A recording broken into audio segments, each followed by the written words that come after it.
दर्शकों नमस्कार। जब हम महिला के स्वास्थ्य समस्याओं के बारे में चर्चा करते हैं तो उसमें बांझपन जो है, इनफर्टिलिटी एक मुख्य समस्या है। WHO के अध्ययन के अनुसार पूरे विश्व भर में लगभग 5 करोड़ दंपतियां ऐसी हैं जो बांझपन से जूझ रही हैं। जहां तक हमारे भारत का सवाल है, भारत में भी जो 15% हमारे दंपतियां हैं, जोड़े हैं, कपल्स हैं, वो संतान सुख से हीन है, संतान के लिए तरस रहे हैं। ऐसा क्या कारण है, इसका क्या उपाय और उपचार हो सकता है, आइए इसके बारे में जानें। और इस पर चर्चा करने के लिए, इस पर बताने के लिए आज हमारे स्टूडियो में उपस्थित हुई हैं डॉक्टर ईशा जी। डॉक्टर ईशा जी, आपका बहुत बहुत स्वागत है हमारे दूरदर्शन के स्टूडियो में जी। डॉक्टर साहब, देखा जाए पूरे विश्व भर में करोड़ों जो दंपतियां हैं वो संतान के लिए तरस रही हैं। हमारे भारत में भी 15% जो दंपतियां हैं, जोड़े हैं, वो बांझपन से जूझ रहे हैं। इसका क्या मुख्य कारण है, इस इनफर्टिलिटी का, बांझपन का? जी बिल्कुल।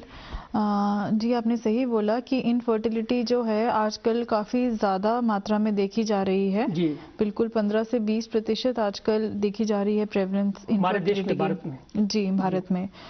अब अगर आप इसके कारण पूछें तो इसके बहुत सारे कारण हो सकते हैं जी जी।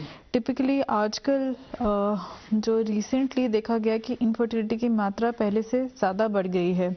इसके कारण हो सकते हैं हमारा लाइफस्टाइल और लाइफस्टाइल रिलेटेड प्रॉब्लम्स, जैसे कि PCOS एक प्रॉब्लम है जो एक हमारे लाइफस्टाइल से रिलेटेड है।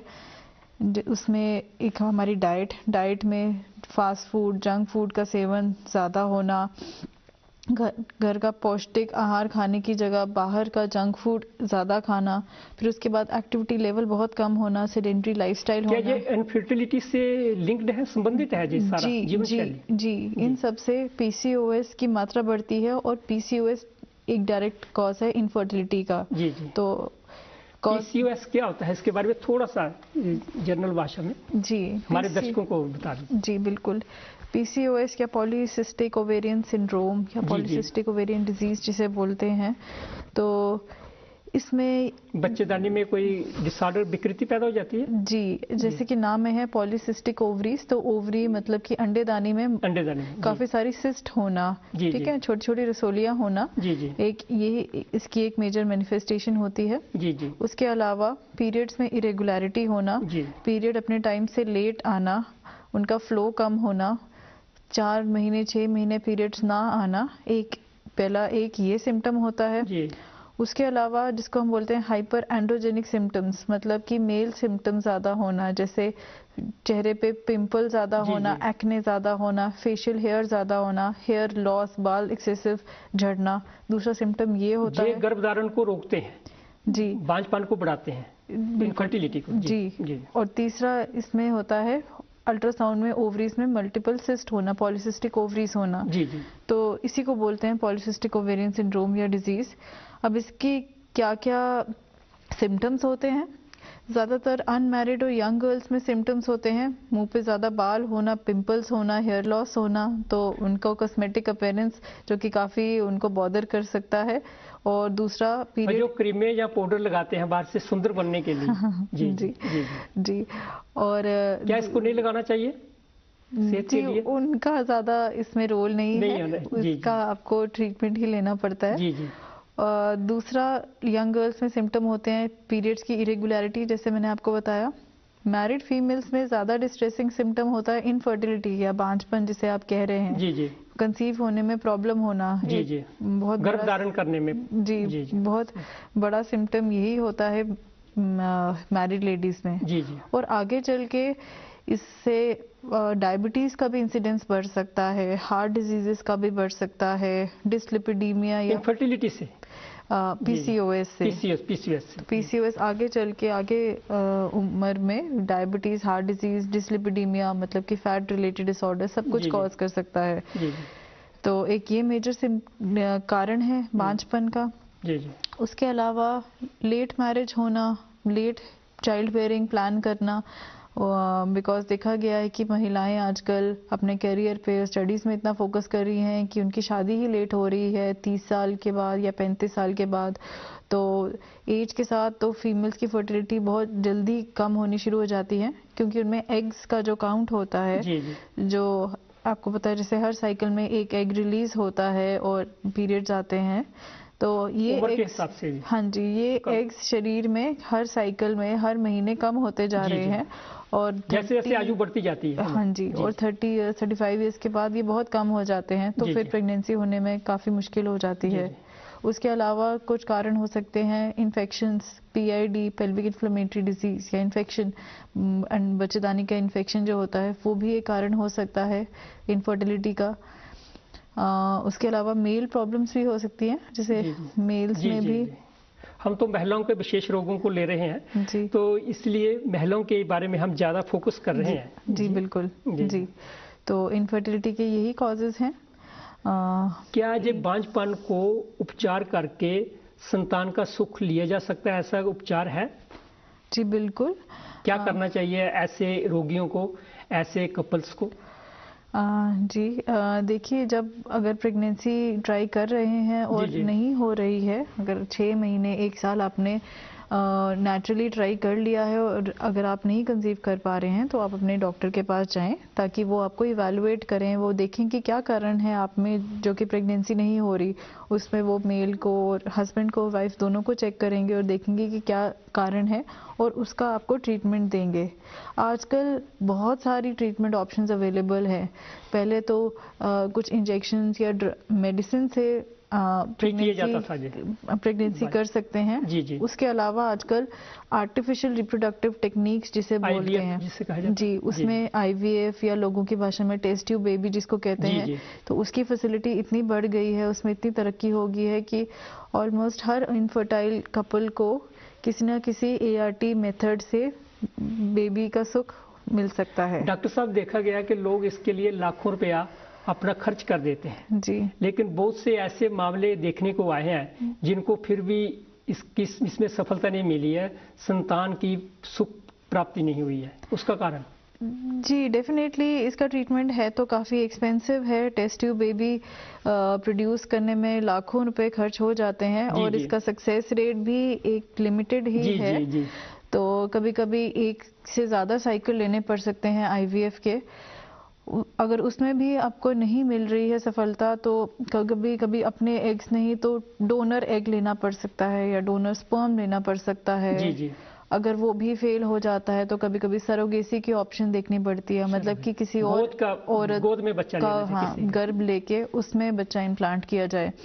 तो ये सारी ऑप्शंस हैं, और किसी ना किसी ऑप्शन से जरूर आपको सफलता मिलेगी। अगर नहीं मिले तो इससे ऐसे भी संतोष करने की जी बिल्कुल जी बिल्कुल, जहाँ पे सब ये इनफर्टिलिटी के बारे में बताया। हाँ जी। एक सब फर्टिलिटी होती है कि एक बार संतान की उत्पत्ति हो गई, दूसरी बार उत्पत्ति नहीं होती है जी, उसका क्या कारण रहता है?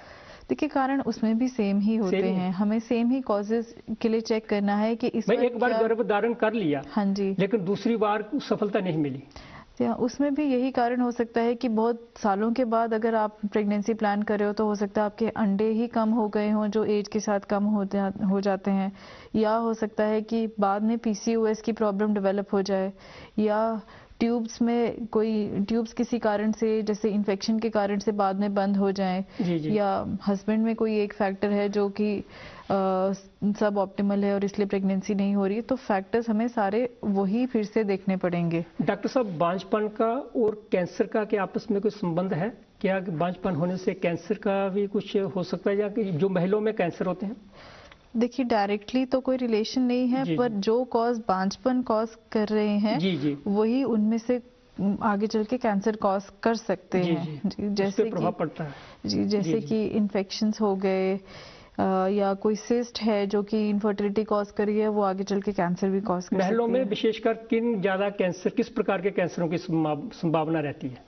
हाँ जी, देखिए, अगर हम गायनी के कैंसर्स की बात करें तो सबसे कॉमन है सर्वाइकल कैंसर, मतलब कि बच्चेदानी का जो मुंह होता है उसको सर्विक्स कहते हैं, और उसमें कैंसर होना इंडिया में बहुत कॉमन है। सबसे कॉमन कैंसर वही है। उसके कारण उसके कारण होते हैं, एक उसका डायरेक्ट कारण है एक वायरस इन्फेक्शन जिसको ह्यूमन पैपिलोमा वायरस कहते हैं। जी जी। उसकी इन्फेक्शन की वजह से ये वाला कैंसर हो सकता है। इससे कैसे बचा जा सकता है, जी संक्रमण से? जी, गुड न्यूज़ ये है कि इस वायरस की हमारे पास एक बहुत इफेक्टिव वैक्सीन है। जी जी जी, एक इंजेक्शन, एक वैक्सीन से आप इस वायरस से बच सकते हो जो आगे चल के कैंसर कॉज कर रहा है। उस इंजेक्शन का नाम बता सकते हैं आप क्या है? जी, HPV है वैक्सीन का नाम, जिसका ब्रांड नेम है सर्वरिक्स या गार्डासिल करके आता है इस वैक्सीन का नाम। ये कब लगाना चाहिए?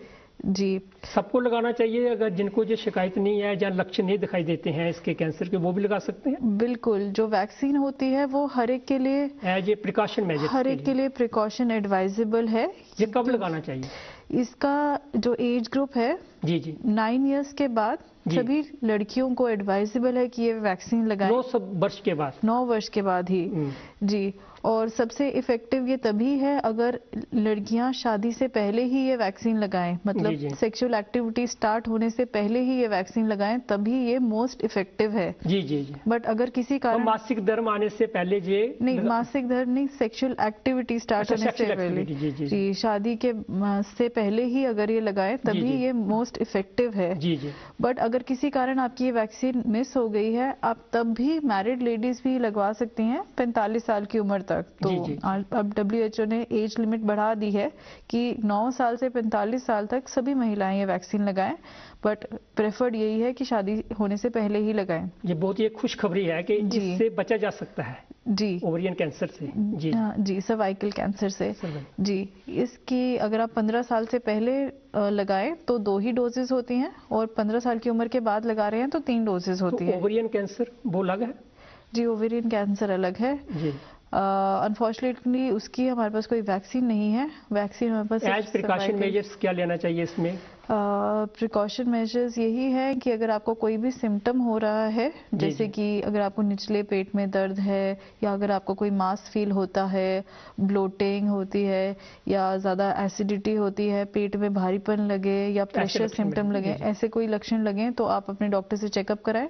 वो आपका सूटेबल अल्ट्रासाउंड या CT स्कैन करा के देखेंगे कि अगर कोई मास है तो उसका ट्रीटमेंट। डॉक्टर साहब, जाते जाते एक और ब्रेस्ट कैंसर जो आजकल बहुत प्रचलन में है हमारे देश में, उसके काफी मामले बढ़ रहे हैं जी, इसके बारे में क्या आप सुझाव देना चाहेंगे दर्शकों को? जी, ब्रेस्ट कैंसर, देखिए ब्रेस्ट कैंसर भी बहुत कॉमन कैंसर है महिलाओं का। जी जी। तो इसके लिए एडवाइजेबल है कि हर महिला अपना एक सेल्फ ब्रेस्ट एग्जामिनेशन करे, मतलब खुद अपने स्तन का एक चेकअप करे। जी। उसमें ये कहीं दर्द नहीं हो रहा है, ऐंठन नहीं है, या और कई प्रकार के लक्षण जो है, जी, कोई सिम्टम नहीं है, और खुद एक एग्जामिनेशन भी करें जिसमें खुद ही अपने ब्रेस्ट को इनर से आउटर क्वाड्रेंट में चेक करके हाथ से पैल्पेट करके देखें कि कोई गिल्टी, कोई नोड्यूल, कोई मास तो नहीं फील हो रहा है, कोई उनको एबनॉर्मल स्वेलिंग तो नहीं लग रही है, और अगर लग रही है तो अपने डॉक्टर से चेकअप कराएं, जो कि आपका अल्ट्रासाउंड या मैमोग्राफी करके कंफर्म करेंगे। क्या पेन भी इसका कोई लक्षण होता है? जी, पेन होना, एबनॉर्मल डिस्चार्ज, निप्पल से डिस्चार्ज होना, कोई मास होना, स्वेलिंग होना, ये सारे सिम्टम्स होते हैं ब्रेस्ट कैंसर के। जी, इसको चेकअप करवाना, यही इसका प्रिकॉशंस है। खुद हर महीने अपना चेकअप करना, और कुछ सस्पिशियस लगे तो डॉक्टर से चेकअप कराना। जरूर सलाह लें। डॉक्टर साहब, आप हमारे स्टूडियो में आए, दर्शकों को इन महिलाओं की बीमारियों के लिए बहुत अच्छी जानकारी प्रदान की, इसके लिए हमारा बहुत बहुत धन्यवाद आपका। जी, बहुत बहुत शुक्रिया मुझे यहाँ पे बुलाने के लिए और अपने दर्शकों से मेरी कॉन्वर्सेशन कराने के लिए। जी, थैंक यू। तो दर्शकों, आपने भी जान लिया कि डॉक्टर साहब ने जो भी आपको अच्छी बातें बताई हैं वो अपने स्वास्थ्य के लिए जरूर अपनाएं और सुखी जीवन जिएं। आपका भी बहुत बहुत धन्यवाद।